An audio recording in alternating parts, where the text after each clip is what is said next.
नमस्कार। पूर्व पक्ष प्रस्तुत विश्व चक्रव्यूहर यही स्वतंत्र प्रतिरक्षा बुलेटिन को आपण मानकु मु परशुराम दास स्वागत करुछि।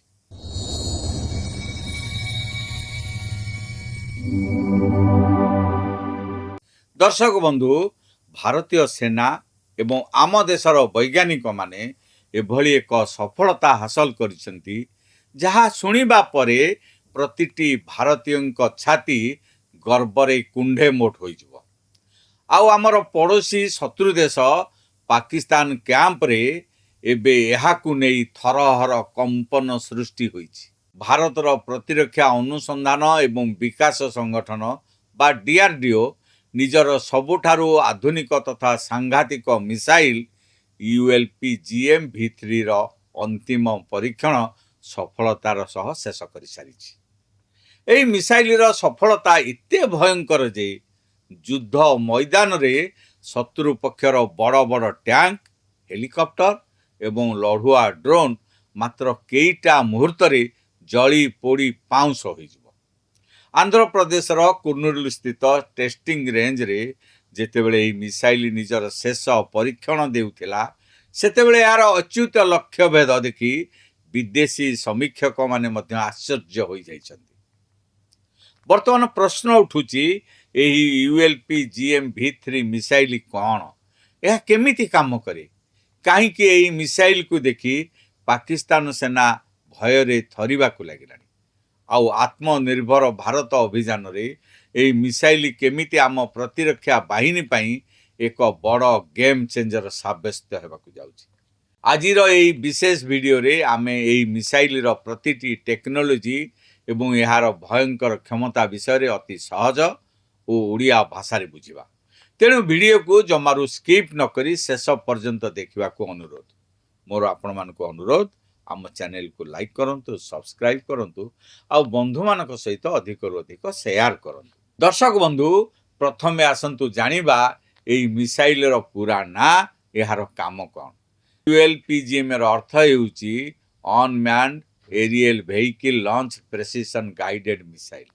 अर्थात यह एमिति एक अत्याधुनिक मिसाइल जहाकू कोनोसी युद्ध विमान नुहे बरं मानव रहित विमान बा ड्रोन माध्यम आकाशरू शत्रु उपर को निक्षेप करा जाय परिबो। डीआरडीओ एई मिसाइल रो तृतीय संस्करण बा V3 रो परीक्षण करिछि। सबुठारु बड़ खबर हेउची एई मिसाइल को उभय आकाशरू स्थल भाग को एवं आकाशरू आकाश मोड रे सफलतार सह परीक्षा करा जायछि। यार अर्थ है जदि शत्रुर कोनोसी टैंक बा बंकर माटी ऊपर थाए तेबे ड्रोन साहाय्य रे एई मिसाइल माड़ करी ताकू ध्वंस करा जाय परिबो। जदि आकाश मार्ग रे शत्रुर कोनोसी हेलिकॉप्टर किंबा आत्मघाती ड्रोन आम आड़ को माड़ी आसुथाए तेबे यह आकाश रे ही ताकू चूरमार करदेबो। आसंतु नजर पकाइबा एई मिसाइल रो किछि अद्भुत वैषयिक क्षमता उपरे। एई स्वदेशी मिसाइल रो रेंज प्राय 10 किलोमीटर पर्यंत बढ़ाई दिया जायछि। यार अर्थ हेउची आम ड्रोन शत्रुर राडार परिसर दूर रे रही अति निरापद रे शत्रु शिविर उपरे आक्रमण करि परिबो। एथिरे हाई डेफिनेशन दिन एवं रातिर दृश्यमान प्रजुक्ति विद्या रही, अर्थात खरा हेउ कि वर्षा हेउ किंबा अंधार राति एई मिसाइल शत्रु को खोजी खोजी मारी परिबो।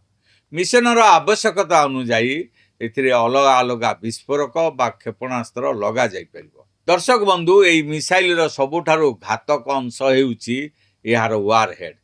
डीआरडीओ याकु तीनिटी भिन्न ऑपरेशनल क्षमता सह प्रस्तुत करिछि। एंटी आर्मर वारहेड याकु स्वतंत्र भावे आधुनिक युद्ध टैंक गुडी को ध्वंस करिया पई डिजाइन करा जायछि। शत्रुर टैंक उपरे जेते बड़ मोटा लुहा चदर बा एक्सप्लोसिव रिएक्टिव आर्मर थाउना कहीं एई मिसाइल ताकू सेकेंड रे कणा करी भीतर को पसिजिवो एवं पूरा टैंक को उड़ाई देबो। पेनिट्रेशन कम ब्लास्ट वारहेड शत्रुर पक्का बंकर किंबा पहाड़ तले लुचि रहितबा सामरिक घाटी को टार्गेट करिया पई तैयारी होइछि। प्रथमे या कठिन सीमेंट कांथों को भेद करी भीतर को प्रवेश करिवो। तापरे भीतर जाई एमिति विस्फोरण करिवो जे पूरा बंकर माटी रे मिसिजिवो। प्री फ्रैगमेंटेशन वारहेड ଖୋଲା ପଡ଼ିଆରେ ଥିବା ଶତ୍ରୁର ସୈନ୍ୟବାହିନୀ କିମ୍ବା ସାଫ୍ଟ ଟାର୍ଗେଟକୁ ଶେଷ କରିବା ପାଇଁ କାମ କରେ। ବିସ୍ଫୋରଣ ହେବା ମାତ୍ରେ ଏଥିରୁ ହଜାର ହଜାର ଛୋଟ ଛୋଟ ଧାତବ ଖଣ୍ଡ ଗୁଳି ବେଗରେ ଚାରିଆଡ଼େ ବିଛାଡ଼ି ହୋଇଯିବ, ଯାହା ଶତ୍ରୁର ସେନାକୁ ପଳାଇବା ପାଇଁ ସୁଯୋଗ ଦେବ ନାହିଁ। ସବୁଠାରୁ ବଡ଼ କଥା ହେଉଛି ଏହା ଏକ ଫାୟାର ଆଣ୍ଡ ଫରଗେଟ୍ ମିସାଇଲ୍, ଅର୍ଥାତ୍ ଥରେ ଡ୍ରୋନ୍ରୁ ଏହାକୁ ଲଞ୍ଚ କରିଦେବା ପରେ ଡ୍ରୋନ୍ ନିଜ ବାଟରେ ଫେରିଆସିବ, କିନ୍ତୁ ମିସାଇଲ୍ ନିଜ ଲକ୍ଷ୍ୟକୁ ଚିହ୍ନଟ କରି ତାକୁ ଧ୍ୱଂସ କରିସାରିବା ପରେ ହିଁ ଶାନ୍ତ ହେବ। ଏବେ ପ୍ରଶ୍ନ ଉଠୁଛି, ଭାରତର ଏହି ପରୀକ୍ଷଣ ପରେ ଆମ ପଡ଼ୋଶୀ ଦେଶ ପାକିସ୍ତାନ କାହିଁକି ଚିନ୍ତାରେ ପଡ଼ିଯାଇଛି? ଦର୍ଶକ ବନ୍ଧୁ, 2025ରେ ସୀମାରେ ହୋଇଥିବା କିଛି ଝଡ଼ ପରଠାରୁ ଉଭୟ ଦେଶ ନିଜ ନିଜର ପ୍ରତିରକ୍ଷା ଶକ୍ତି ବଢ଼ାଇବାରେ ଲାଗିଛନ୍ତି। କିନ୍ତୁ ଆଜିର ସମୟରେ ପାକିସ୍ତାନର ଅର୍ଥନୈତିକ ପରିସ୍ଥିତି କାଙ୍ଗାଳ ଅବସ୍ଥାରେ ପହଞ୍ଚିଛି। ପାକିସ୍ତାନ ପାଖରେ ନିଜସ୍ୱ ଟେକ୍ନୋଲୋଜିର ଏମିତି କୌଣସି ଆଧୁନିକ ମିସାଇଲ୍ ତିଆରି କରିବା ପାଇଁ ଟଙ୍କା ନାହିଁ କି ଯୋଗ୍ୟତା ବି ନାହିଁ। ସେ ସମ୍ପୂର୍ଣ୍ଣ ଭାବେ ଚୀନ ଏବଂ ତୁର୍କୀରୁ ଆମଦାନୀ ହେଉଥିବା ହତିଆର ଉପରେ ନିର୍ଭରଶୀଳ। ଅନ୍ୟପଟେ ଭାରତ ସମ୍ପୂର୍ଣ୍ଣ ସ୍ୱଦେଶୀ ଜ୍ଞାନ କୌଶଳରେ ଏହି ULP-GM-V3 ମିସାଇଲ୍ ତିଆରି କରିଛି। ବିଦେଶୀ ମିସାଇଲ୍ ତୁଳନାରେ ଏହା ବହୁତ ଶସ୍ତା ଏବଂ ଭାରତୀୟ ସେନା ଏହାକୁ ଯେତେ ସଂଖ୍ୟାରେ ଚାହିଁବେ ସେତେ ସଂଖ୍ୟାରେ ମାସ୍ ପ୍ରଡକ୍ସନ୍ ବା ବହୁଳ ପରିମାଣରେ ଉତ୍ପାଦନ କରିପାରିବେ। ଯୁଦ୍ଧ କ୍ଷେତ୍ରରେ ପାକିସ୍ତାନ ସବୁବେଳେ ଚୀନ ତିଆରି ଟ୍ୟାଙ୍କ ଏବଂ ଆତ୍ମଘାତୀ ଡ୍ରୋନ୍ ବ୍ୟବହାର କରି ଭାରତକୁ ଡରାଇବାକୁ ଚେଷ୍ଟା କରିଛି। କିନ୍ତୁ ଏବେ ଭାରତୀୟ ସେନା ଆମ ସୀମା ଭିତରେ ରହି ଡ୍ରୋନ୍ ସାହାଯ୍ୟରେ ପାକିସ୍ତାନର ସେହି ସବୁ ଟ୍ୟାଙ୍କ ଏବଂ ଲଢୁଆ ବିମାନକୁ ଆକାଶରେ ହିଁ ଧୂଳିସାତ କରିଦେଇପାରିବ।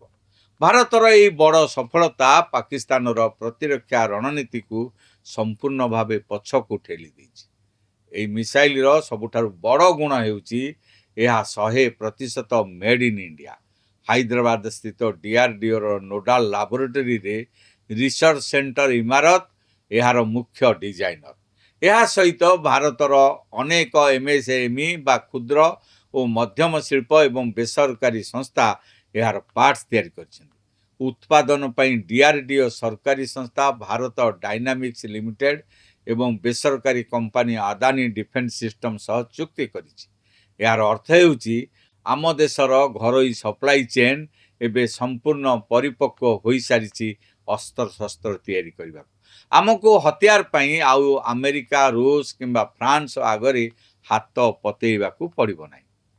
ଆମ ଦେଶର ପ୍ରତିରକ୍ଷା ମନ୍ତ୍ରୀ ରାଜନାଥ ସିଂ ଏହି ସଫଳ ପରୀକ୍ଷଣ ପାଇଁ DRDO ଏବଂ ସମସ୍ତ ବୈଜ୍ଞାନିକମାନଙ୍କୁ ଶୁଭେଚ୍ଛା ଜଣାଇଛନ୍ତି। ସେ କହିଛନ୍ତି ଯେ ଏହା ପ୍ରତିରକ୍ଷା କ୍ଷେତ୍ରରେ ଆତ୍ମନିର୍ଭର ଭାରତ ପାଇଁ ଏକ ଐତିହାସିକ ମାଇଲ ଖୁଣ୍ଟ।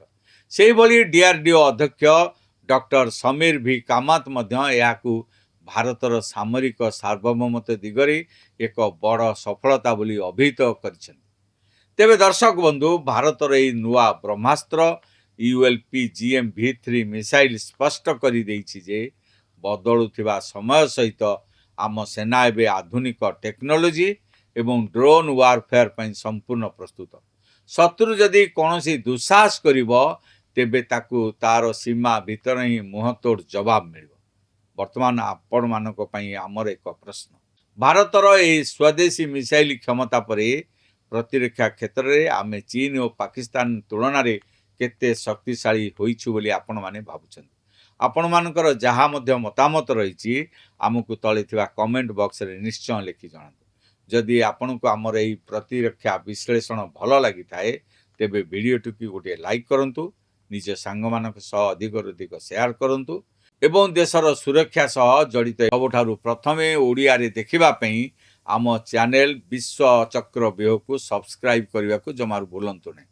ରହୁଛି, ପୁଣି ଦେଖା ହେବ ଏକ ନୂଆ ଭିଡ଼ିଓରେ। ସେ ପର୍ଯ୍ୟନ୍ତ ଦେଖୁଥାନ୍ତୁ ପୂର୍ବପକ୍ଷ ପ୍ରସ୍ତୁତ ବିଶ୍ୱଚକ୍ର ବ୍ୟୂହ। ନମସ୍କାର।